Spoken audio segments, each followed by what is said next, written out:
రెడ్డి గారి రాకతో మిర్చి రైతులకి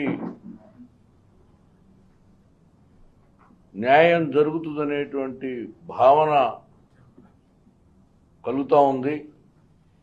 ముఖ్యంగా ఆయన డిమాండ్స్ ఒక రైతు భద్రత,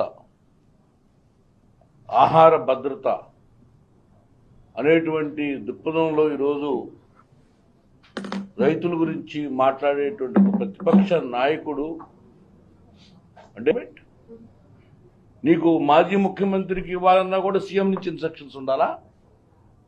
ఐఎమ్ వెరీ చాలా అషేమ్గా ఉంది నాకు ఈ రోజున గుంటూరు జిల్లా ఎస్పీని, గుంటూరు జిల్లా ఐజీని చూస్తూ ఉంటే. ఒక మాజీ ముఖ్యమంత్రి గారు ఈరోజు గుంటూరు మార్కెట్ యార్డ్ వస్తూ ఉంటే ఏం చేస్తూ ఉన్నారు మీరు? The same security has been provided. మేము పొజిషన్లో ఉన్నప్పుడు, చంద్రబాబు నాయుడు గారు అపోజిషన్ ఉన్నప్పుడు ఏ రకమైనటువంటి సెక్యూరిటీ ఇచ్చాం? ఏదో ఇంత అవాంఛనీయ సంఘటనలు జరిగినాయా?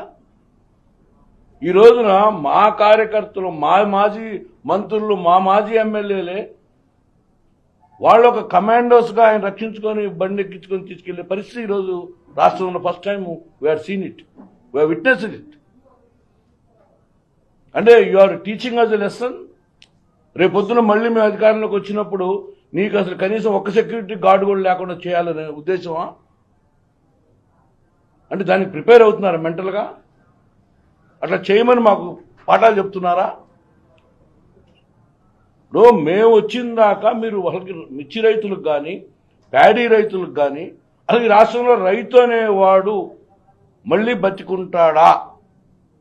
మీరు ఏ ప్రణాళిక ప్రకారం దాదాపు సాధ్యంత వరకు వల్లభనేని వంశీ మీద, వాళ్ళ మీద కేసులు పెట్టే అంత ఇంట్రెస్ట్ వాళ్ళు రైతుల మీద చూపిస్తున్నారా? అంటే రివెంజ్, రిటాలియేషన్ అనేటువంటిది మీ పార్టీలో రక్తంలో నుంచి వచ్చిందా?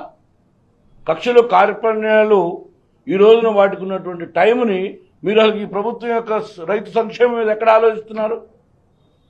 అందుకని డెఫినెట్గా దీని మీద మటుకి వైఎస్ఆర్ కాంగ్రెస్ పార్టీ జిల్లా అధ్యక్షులైనటువంటి నాగార్జున గారు కానీ, మరి అంబటి రాంబాబు గారి నాయకత్వంలో డెఫినెట్గా we are very seriously taking this issue.